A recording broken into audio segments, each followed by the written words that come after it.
রান্না করতে গেলে মাথা নষ্ট হয়ে যায়, কী রান্না করব, কোনটা থেকে কী করব, তাই ভাবতে থাকি। এখন যাক একটা ভাজি করে নিলাম। বলবেন তো এই ভাজিটা কী? তো ভাজিটা কিন্তু অনেক মজার হয়েছিল। আজব এক রান্না করেছি। তো হ্যালো গাইস, আসসালামু আলাইকুম। সবাই কেমন আছো? ইনশাআল্লাহ সবাই ভালো। জি আলহামদুলিল্লাহ, আমরা রহমতে অনেক ভালো আছি। নিয়েছি তরমুজ। তরমুজগুলো আগে কেটে তরমুজগুলো খেয়ে ফেলবো, আর তরমুজের যে চামড়াগুলো আছে এগুলোকে ভাজি করে নিব।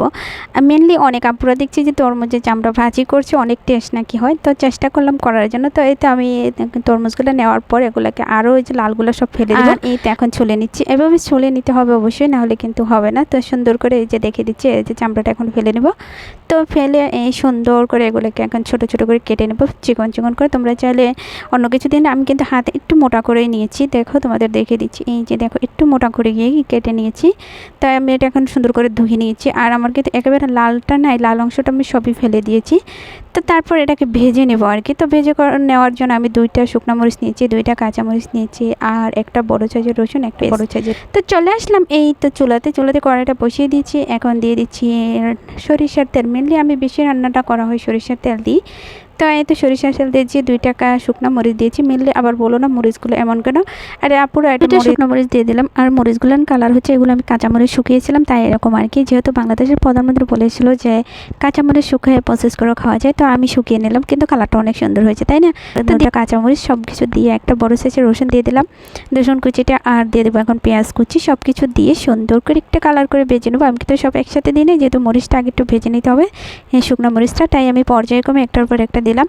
তো দিয়ে এই যে সুন্দর করে একটা কালার চলে আসছে। এখন কিন্তু দিয়ে দেবো হচ্ছে সেই কাঙ্ক্ষিত তরমুজের ভাজি। তো তরমুজের চামড়াটা কিন্তু অনেক সুন্দর লাগছে, দেখতে পাচ্ছ অনেক সুন্দর লাগছে।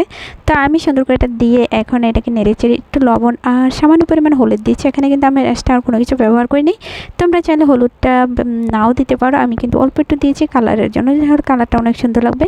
আর এটা ভাজি হওয়ার পর বোঝা গেছে যে একেবারে আলু ভাজির মতনই লাগলো, খেতে কিন্তু অনেক মজার ছিল। কারণ এই ভাজিটা আমি কখনো খাইনি, প্রথম রান্না করেছি, দেখছি অনেক আপুরা রান্না করতেছে। তো এদিকে আমার ভাজি হচ্ছে, আমি কিন্তু চুলা সাইডগুলো মুছে নিচে মেললে আমি রান্না করার সাথে সাথে সব কিছু মুছে একসাথে পরিষ্কার করে ফেলি, নাহলে কিন্তু আমার পরে আর পড়তে যেতে ভালো লাগে না। তাই সব কিছু সুন্দর করে 4-5টা পরিষ্কার করে নিচ্ছি। আর এদিকে কিন্তু আমার রান্নাটা হচ্ছে, ভাজিটা হচ্ছে আর কি। ভাজিটা কিন্তু মজার হয়েছিল, অনেক মজার হয়েছিল। মেনলি আমি কখনো খাইনি, তো ফার্স্ট খেয়েছি, অনেক ভালো লাগছে।